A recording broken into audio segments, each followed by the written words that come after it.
Aujourd'hui, Lou a envie de te faire découvrir une autre de ses histoires. Une histoire qui va encore le faire voyager aussi au pays des contes. C'est le loup qui découvrait le pays des contes.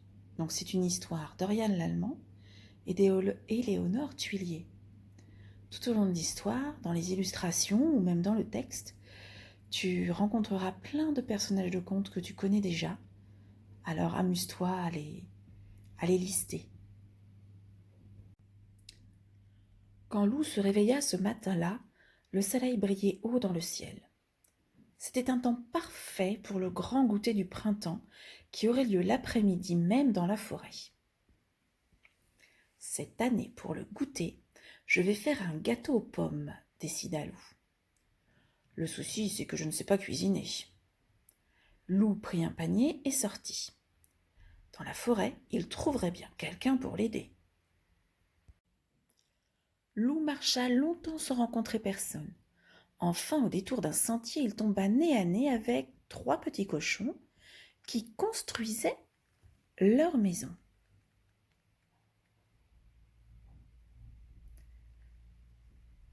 « Au secours, le loup !» hurlèrent les cochonnets. « Il va nous dévorer !»« Dévorer de mignons petits cochons, mais pas du tout !» s'exclama Lou horrifié. « Alors tu vas souffler, souffler, et nos maisons vont s'envoler !»« N'importe quoi. Moi, ce que je voudrais, c'est cuisiner un gâteau aux pommes, mais je ne sais pas comment faire. » Étonnés, les 3 petits cochons se regardèrent. Et si on lui donnait la recette de Tati Rosette? Son gâteau aux pommes est le meilleur de la planète. D'accord, fit le plus sage des petits cochons, mais à une condition qu'il nous aide à finir nos maisons. Lou se mit gaiement au travail. Quand il reprit la route, il était courbattu, mais il avait la recette de Tati Rosette. Il ne lui restait plus qu'à rassembler les ingrédients. De la farine, du beurre, des œufs, du sucre et des pommes, bien entendu. Tout en avançant, Lou pensait à son gâteau. Moelleux, fondant, sucré, délicieux. Il en avait l'eau à la bouche. D'abord, il me faut de la farine, fit Lou. Et si je demandais ici?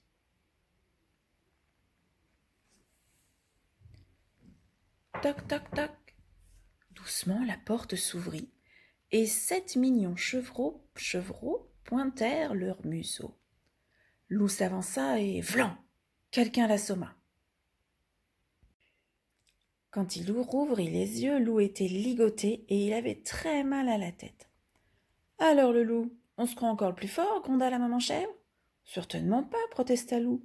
Je voudrais de la farine, c'est tout. »« De la farine, pour montrer patte blanche et dévorer mes chevreaux. »« Non, bredouilla Lou. De la farine pour faire un gâteau. » Par chance, la chèvre adorait cuisiner. En échange de la recette de Tati Rosette, elle donna à Lou de la farine. Et hop, le jeta dehors. Lou reprit son chemin en grommelant. Il ne pensait pas que faire un gâteau serait aussi compliqué. Il bougonnait encore lorsqu'il entendit quelqu'un chanter. C'était une petite fille, toute de rouge vêtue, qui cueillait des fleurs. « Hé, toi, je te connais !» cria la petite fille. « Tu es le loup ?» Lou soupira. Voilà que cela recommençait. « N'aie pas peur, je ne vais pas te dévorer, fit-il de sa voix la plus douce. « Ça c'est sûr, fit la petite fille en haussant les épaules. Tu n'as pas l'air bien méchant. » Soulagé, Lou s'assit dans l'herbe près du petit chaperon rouge. Et tandis qu'il partageait un morceau de galette, il lui parla de la recette de Tati Rosette. « Si tu joues avec moi, je te donnerai mon petit pot de beurre pour ton gâteau, lui proposa la fillette.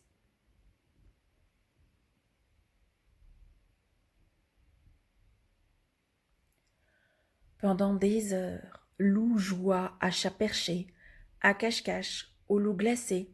À la fin, il en avait vraiment assez, mais il avait le petit pot de beurre dans son panier. Ingrédient numéro 3, des œufs, lut Lou. Justement, il y avait un nid juste au-dessus de lui. Courageusement, Lou se mit à grimper quand un cri le fit sursauter au pied de l'arbre. un renard venait d'attraper une petite poule rousse. « Ce soir, tu cuiras dans le chaudron, se réjouit le renard. Ma vieille mère et moi, nous nous régalerons. » Pauvre poulette, pensa le loup, je ne peux pas la laisser se faire croquer. Sans bruit, il descendit de son perchoir et suivit le renard.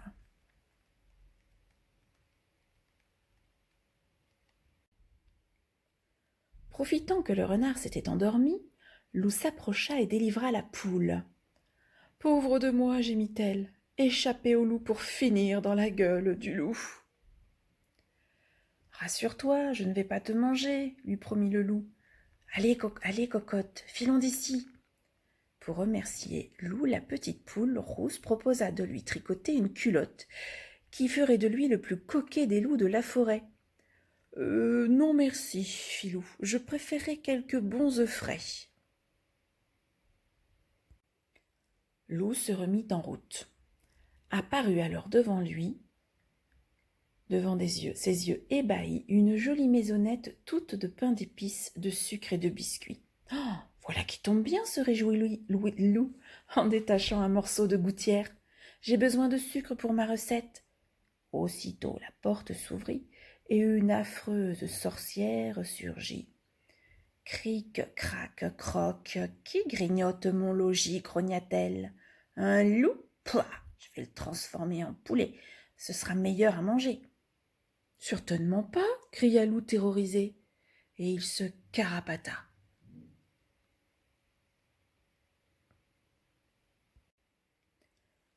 Loup courut, la sorcière à ses trousses.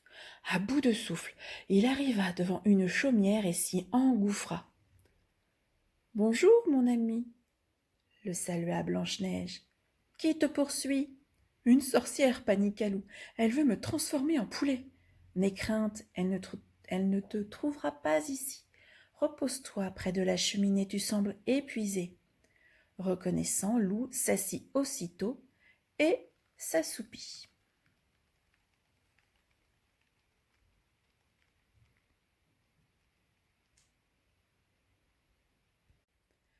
Au réveil, Loup raconta à Blanche-Neige toute son histoire, le goûter, la recette de Tati Rosette et toutes ces choses bizarres qui lui étaient arrivées. « C'est parce que tu es dans la forêt des contes, lui expliqua la jeune fille. D'ailleurs, voici de belles pommes pour ton gâteau. » Loup regarda les magnifiques pommes rouges avec inquiétude.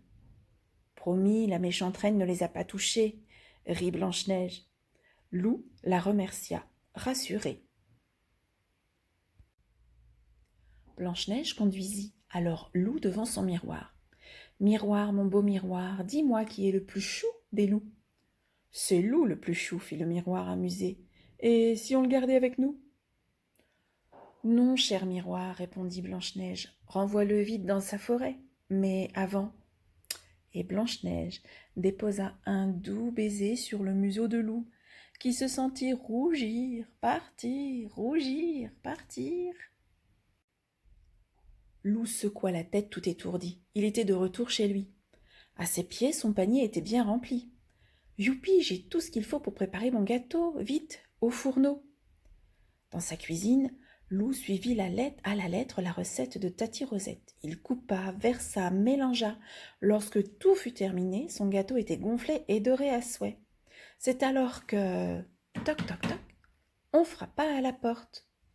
« Salut mon chou, fit Mère Grand, on est venu pour le goûter. »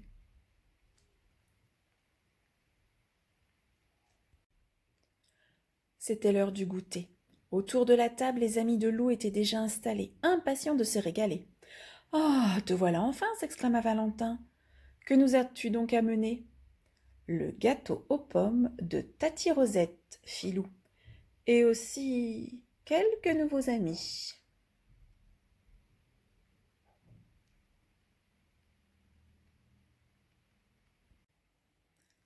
Voilà, l'histoire est finie. Alors as-tu repéré tous les personnages de contes présents et dans le texte ou cachés dans les illustrations? En attendant, voici la recette du gâteau aux pommes de Tati Rosette.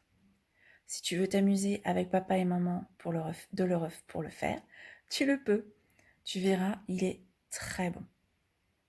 À plus tard.